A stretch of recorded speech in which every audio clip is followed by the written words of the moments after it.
world. Kaligtasan mo sa Alerto 24. Patay ang isang lalaki matapos sumabog at masunog ang kanyang kotse sa Fort Bonifacio sa Taguig. Si Ivan Mayrina, naka-Alerto 24. Kuha ito ni Jel Villanueva mula sa loob ng kanilang sasakyan alas 12:15 ng tanghali. Napatigil sila dahil sa makapal na usok na nagmumula mismo sa tapat ng Serendra, isang high-end residential building sa Fort Bonifacio, Taguig. Halos mataranta mga gwardya sa pagresponde. Hindi pa malinaw sa kanila sa puntong ito kung anong pinagmumulan ng makapal na usok. Kala namin may nagbabarilan or something. Kasi yun, bigla na lang sumabog yung kotse, yung cart, and then umapoy siya. So ano yung nauna? Sa kuha namang ito ni Judge Santa Maria, kitang-kita na ang pinagmulan ng usok. Isang Honda Civic na may plakang TNM 865 na nakaumang napababa sa parking lot ng Serendra. Maaninag ding may tao sa loob ng nasunog na kotse. Nang maapula ang apoy, tumambad ang bangkay ng driver ng kotse na kinilalang si Remigio Ang, 60 taong gulang. Residente siya ng Serendra at positibong kinilala ng kanyang kasambahay.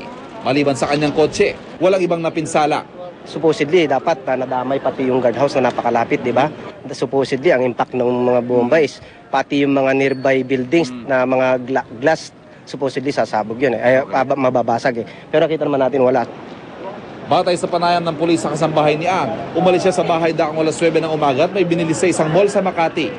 Sa pagsusuri ng mga eksperto sa Explosives and Ordnance Division ng Taguig Police, lalong lumakas ang teorya na isang flammable material ang naging sanhi ng pagsabog sa kotse ng biktima. Isang lata na amoy gasolina raw ang nakita sa kotse. May mga easily combustible material na na-initiate dito sa loob. So yun ang mga indication doon sa nakikita namin. May teorya na po kayo, anong possible trigger? So kasi may nakita kaming mga sigarilyo na bawas na, so possible may mga ganong. Naganap ang pagsabog sa tapat mismo ng Bonifacio High Street, isang high-end commercial area sa The Fort sa Taguig. At sa panahong dagsang maraming tao sa mga shopping area. This had nothing to do with any terrorist act. It was not a security-related incident. Patuloy pang tinutukoy ng sukot ng EOD ang naging sanhi ng pagsabog. Van Mayrina, naka-Alerto 24. Guilty! Yan po ang hatol ng Quezon City Regional Trial Court sa 19 na akusado sa kasong pagkidnap at pagpatay sa Filipino-Chinese na si Betty Chua C. Nakatutok si Julio Segovia. Various superabla ira verso guilty beyond reasonable doubt. Panghabang buhay na pagkabilanggo ang hatol sa 19 na akusado sa pagdukot at pagpatay sa Filipino-Chinese executive na si Betty Chua C. Inilabas ni Presiding Judge Alexander Balot ng Quezon City RTC Branch 76 ang 47 pahinang desisyon matapos ang 6 na taon. Hindi napigil ng ina ni Betty ang kanyang emosyon. Pursuant to said law, said accused shall not be eligible for parole under Act number 4103. November 17, 2003 nang pwersahang dukutin ng mga convict si Betty sa loob ng kanyang sasakyan sa Novaliches. Doon daw siya pinaputukan hanggang sa mapatay. Kinabukasan na siya nang makita sa loob ng isang Tamaraw FX sa Parañaque. Si Betty ang panganay at unika iha ng pamilya, kaya di pa rin daw naghihilom ang sakit nang nawala siya. Hindi nyo lang nalalaman ko anong hirap na amin dinadanas. Para bang kaming naghihintay na uuwi siya pero wala namang paghihintayan. Yan ang masakit. 21 orihinal na bilang ng mga akusado sa kidnapping for ransom with homicide kay Betty, kasama ang 2 babae. Pero naging state witness ang driver ng Tamaraw FX na si Romeo Dacalios na umamin at sinabi ang buong pangyayari. Isa namang hunks kornista ang di pa rin nahahanap ng mga otoridad hanggang ngayon. Di nagpaunlak ng panayam sa media ang mga convict. They are ineligible for parole because this is a heinous crime and the penalty ranges from reclusion perpetua to death. And parole is only applicable to non-heinous crimes.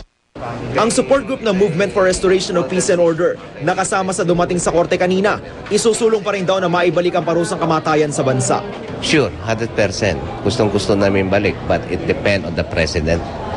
Sila rin naman natanggal. Pero on our side, we are hopefully may balik yung mga ganyang klaseng heinous crime na, for example, like kidnapping. Pero para sa nakababatang kapatid ni Betty na si Walter, ito na ang pinakamasayang Pasko para sa pamilya nila. Magandang regalo para sa pamilya to.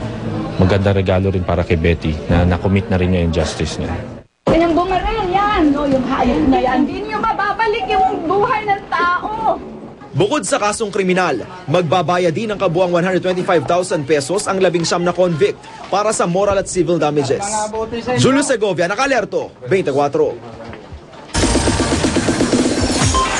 Chika Minute!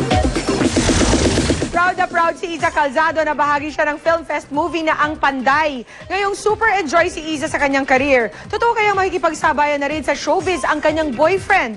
Alamin sa chika ni Lar Santiago. Puring-puri ni Iza Calzado bilang leading man at producer si Senator Bong Revilla sa Film Fest movie nilang Ang Panday. Bilang producer ay in full control daw si Bong sa shooting, lalo na kapag may sumusulpot na ilang problema. Maalaga siya sa set, mapagbiro, maloko. Silang dalawa actually ni Kuya Ive, maloko sila. Minsan para silang mga bata. Kaya masaya sa set namin maganda yung energy.